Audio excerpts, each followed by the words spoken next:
लगभग 2 बिलियन मुस्लिम भाई 1400 साल के बाद भी कुरान नहीं समझ पाए हैं, तो आप लोग मेरे चैनल से कुरान समझ सकते हैं और गुमराही से बच सकते हैं। कुरान नहीं समझने के कारण मुस्लिम भाइयों ने 50 ब्लाइंड फैथ पाल रखे हैं। आज मैं उनमें से टॉप 20 ब्लाइंड फैथ यानी अंधविश्वास की लिस्ट दे रहा हूँ। ताज्जुब की बात तो ये है, ये ब्लाइंड फैथ कुरान में नहीं है, लेकिन लोगों के कुरान ठीक ढंग से नहीं समझने के कारण ये ब्लाइंड फैथ लोगों में फैले हैं। पहले हम छोटे छोटे ब्लाइंड फैथ से शुरू करेंगे और धीरे धीरे बड़े बड़े ब्लाइंड फैथ की तरफ बढ़ते जाएंगे। आप वीडियो देखने के बाद ये जरूर सोचेंगे कि ये ब्लाइंड फैथ कैसे हुए। ये जानने के लिए जवाबी वीडियो, जिसका लिंक कमेंट बॉक्स और डिस्क्रिप्शन बॉक्स में है, मिल जाएगा, जिससे आप ये जान सकेंगे कि ये सब ब्लाइंड फैथ कैसे हैं। तो वीडियो शुरू करते हैं।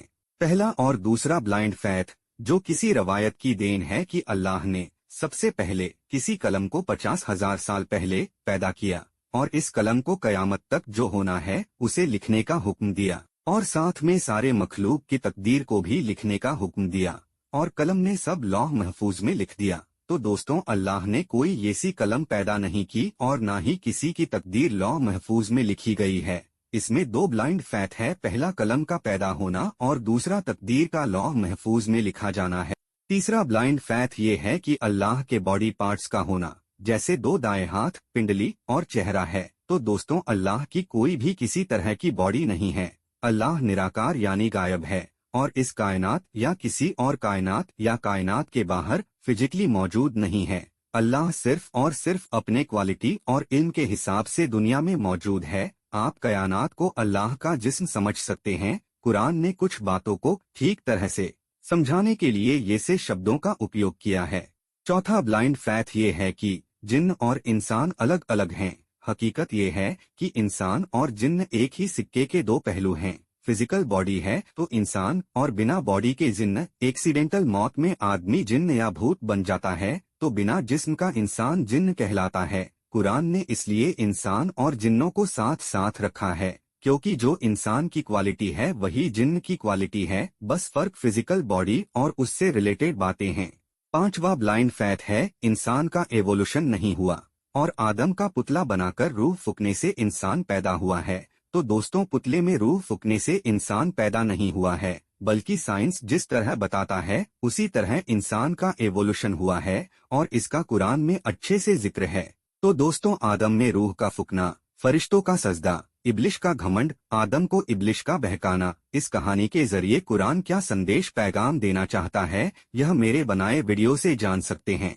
छठा ब्लाइंड फैथ है कि अल्लाह अर्श के ऊपर है, यानी अर्श कोई तख्त या कुर्सी नुमा चीज है जिसपे अल्लाह है। तो दोस्तों, अल्लाह गायब निराकार है, ना उसको पहले किसी कुर्सी की जरूरत थी और ना ही आज है। दोस्तों, पहले दुनिया में कुछ भी नहीं था। धीरे धीरे अल्लाह ने अपने को कायनात की शक्ल में पैदा किया, यानी अपना ही एवोल्यूशन कर कायनात पैदा किया। फिर अल्लाह ने इस कायनात में खुद को धरती के पानी में पहली बार जिंदगी के शक्ल में पैदा किया। इसे ही हूद 11 आयत 7 में कुरान ने अर्श का पानी पर होना बताया है और बाइबल के जेनेसिस 2 में कहा गया अल्लाह की रूह पानी पर तैर रही थी। तो दोस्तों, अर्श का मतलब एवोल्यूशन है।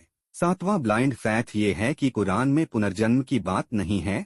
तो दोस्तों, कुरान पुनर्जन्म की बातों से भरा पड़ा है, लेकिन साथ में कुरान की ये कोशिश है कि लोगों को बार बार जन्म का मौका न दिया जाए, जिससे ज्यादा से ज्यादा रूहों को बॉडी मिले। आठवां ब्लाइंड फैथ ये है कि जिन्नों और फरिश्तों के बच्चे पैदा होते हैं। दो दोस्तों, जिन्न और फरिश्ते बच्चे पैदा नहीं कर सकते क्योंकि इनके पास मेल फीमेल वाले अंग नहीं होते हैं। वैसे जिन्न हिजड़ों की तरह शादियां तो करते हैं, लेकिन बच्चे नहीं पैदा कर सकते। नौवां ब्लाइंड फैथ ये है कि मेराज जिस्मानी था, हकीकत में मेराज रूहानी था। रूह बुराक पर सवार होके, बुराक जो कि घोड़े की शक्ल में नूर का बना एक फरिश्ता था, उस पे सवार होके मेराज पर गई थी। रूह देख और बोल सकती है, लेकिन रूह का बोला इंसान नहीं सुन सकता है। अभी भी अगर कुछ लोग सोच रहे हैं कि मेराज जिस्मानी था, उनकी साइंस कमजोर है और उन्हें साइंस पढ़ने यानी अल्लाह के निशानियों को समझने की जरूरत है। 10वां ब्लाइंड फैथ ये है कि चांद के 2 टुकड़े हुए। तो दोस्तों, हो सकता है कुछ लोगों ने चांद के 2 टुकड़े होते देखा हो, लेकिन हकीकत में चांद के दो टुकड़े नहीं हुए, देखना एक अलग बात है और होना एक अलग बात। जिस दिन चांद के दो टुकड़े होंगे, अपनी धरती के एक्सिस का बैलेंस बिगड़ जाएगा और धरती खत्म हो जाएगी। 11वां ब्लाइंड फैक्ट ये है कि जन्नत में 72 हूर मिलेगी। तो दोस्तों, जन्नत में जाने वाला हर कोई खुद ही हूर बन जाता है। मतलब ये है कि धरती का हर नेक आदमी मरकर जन्नत में फरिश्ता बनता है। फरिश्तों का कोई सेक्स नहीं होता है, फिर भी वो अपना सेक्स धरती के ताजा जन्म के हिसाब से समझते हैं। जन्नत या दोजख में रहने वाले हर लोग धरती पर हजारों बार जन्म ले चुके हैं। 12वां ब्लाइंड फैक्ट ये है कि मौत का दिन फिक्स है। तो दोस्तों, किसी के मौत का दिन निश्चित नहीं है। धरती पर जो भी सिचुएशन है, हालात है, उसके हिसाब से मौत होती है। बाइबल के हिसाब से इंसान की उम्र 120 साल है।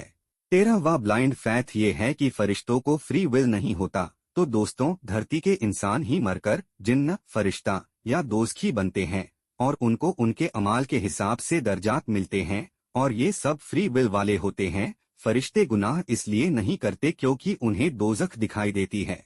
14वां ब्लाइंड फैक्ट ये है, फरिश्ते पहले पैदा हुए हैं। तो दोस्तों, पहले इंसान जिन्न, फिर उसके बाद फरिश्ता पैदा हुए हैं। कुरान बाइबल के हिसाब से जिंदगी पानी में पैदा हुई, फिर जमीन पर गई, फिर आसमानों में गई। साइंस के हिसाब से भी जिंदगी पहले पानी में पैदा हुई। 15वां ब्लाइंड फैक्ट ये है कि जन्नत और दोज़ख में लोग कयामत के बाद जाएंगे, तब तक इल्लीन और सिज्जीन में रहेंगे। या मरने के बाद में लोग कब्रों में रहते हैं और कब्र में अजाब होगा। तो दोस्तों, नेचुरल डेथ में सीधे लोग दोज़ख या जन्नत जाते हैं और जन्नत दोज़ख दोनों ही आबाद है। जन्नत में करोड़ों लोग हैं और दोज़ख में अरबों लोग जल झुलस रहे हैं और यहाँ सारे सर तन से जुदा वाले लोग दोज़ख में मिलेंगे। 16वां ब्लाइंड फैक्ट ये है कि कोई मन मर्जी वाला अल्लाह है। तो दोस्तों, कुदरत के कानून के हिसाब से चलने वाला अल्लाह जरूर है, लेकिन अपनी मन मर्जी वाला कोई अल्लाह नहीं है। यही कारण है कि दुनिया बनाने में टाइम लगा है। मुस्लिम भाई असल में जिसे अल्लाह समझते हैं वो कुरान को बयान करने वाले फरिश्ते जिब्रील ग्रुप है, जो कुरान में हमने बनकर आए हैं। 17वां ब्लाइंड फैक्ट ये है कि अल्लाह पहले से सब कुछ जानता है, यानी अल्लाह को इल्मे गैब है। तो दोस्तों, इंसान को फ्री विल है, तो कौन सा इंसान कब क्या करेगा ये किसी को पता नहीं होता है, बस अंदाजा लगाया जा सकता है। कुरान भेजने वाले ने कितने नबियों को भेजा जिनका कत्ल कर दिया गया। अगर उन्हें पता होगा तो ये आदमी हमारे भेजे हुए का कत्ल करेगा तो वो उस शख्स को पैदा ही न करते। इसलिए अल्लाह को इल्मे गैब नहीं है। रही बात लौह महफूज की, तो उसमें धरती और जन्नत में क्या हो रहा है और कौन क्या कर रहा है, ये डाटा हर रोज यानी डेली बेसिस पर लिखा जाता है। लेकिन इसमें फ्यूचर में क्या होने वाला है ये सी कोई बात नहीं लिखी है।